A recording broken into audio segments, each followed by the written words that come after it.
Ibang klase itong bag smart na mga backpack, mga mami, no? So, grabe, oh. Medyo malaki-laki na rin siya, kung tutuusin. So, 15.6 inch yung kanyang tangkad na ganyan, no? So, ibig sabihin po, no, yung mga 15 to 16 inch natin na laptop, kasyang-kasya po siya. And panoorin niyo yung iba kong mga video kasi nag-testing na ako, kasya naman talaga ang malaking laptop. May space pa, no? Hindi ko na yung isa-isa yung mga bulsa sa harap, ha? Yan, kita niyo naman po, no? And then, yung kanyang fabric, describe ko na lang, no? Ito kasi yung paborito kong dinidescribe dyan, eh. So, nylon po siya, mga mami, pero pag hinawakan mo po siya, fluffy po siya. O, ibig sabihin, makapal po siya, pero malambot. Kasi, di ba, kadalasan sa mga backpack na nylon, parang matigas yung texture, tsaka mabigat. Ito po, napaka-lightweight po niya. So, medyo hindi ka panipaniwala, no? Sa totoo lang, ha? Pero alam niyo, pag nasa kamay niyo na siya, no? So, syempre, pag chinek out niyo na siya, pag napasain niyo na itong bag na to, talagang ma-amaze kayo sa kanya kasi, you know, napakagaang po niya. Hindi ko maintindihan bakit gano'n.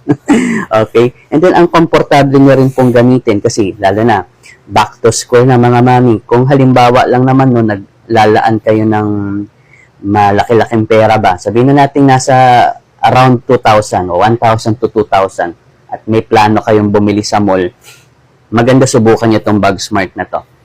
Kasi alam nyo kahit hindi siya branded mall, no, dito sa online, talagang makikita nyo naman po yung mga rating po niya, number of items sold, yung mga patunay na magandang klase itong bag na to. So ito, tingnan mo yung shoulder pad po niya, malapad, and then mesh. Okay, mesh yung material para hindi naiipunan ng pawis yung mga yunakis po natin.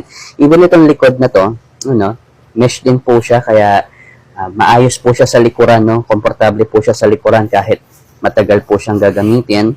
Ito, meron pa po siyang sabitan sa trolley kung gagamitin po siya pang travel. So, bukod dito sa mga mini pockets natin sa harap para ma-organize ng mga kids natin, yung mga accessories nila, yung mga school things nila, or kung pang-travel, for sure, marami kang mga kuya-kuyagot po dyan. Yan. Pwede mong organize dito sa harap. Meron pa po tayong second compartment dito. Ayan, no? So, kasya po dito mga envelope. So, kung gagamitin po natin to pang school, para sa mga bata, no? So, most likely dito yung kanilang, yung malalaking writing pad nila. O kaya, mga envelope, mga folder na short. Yan, pwede dito, no? Para hindi kalat-kalat yung gamit po nila, no? O hindi sama-sama sa loob. O kaya yung kanilang mga lunch, no? Kung halimbawa matagalan talaga yung pasok nila sa school, yan, pwede siguro dito yung mga food nila para nakaseparate dun sa kanilang main compartment. And syempre main compartment, ayan. So laptop, dito po natin ilalagay.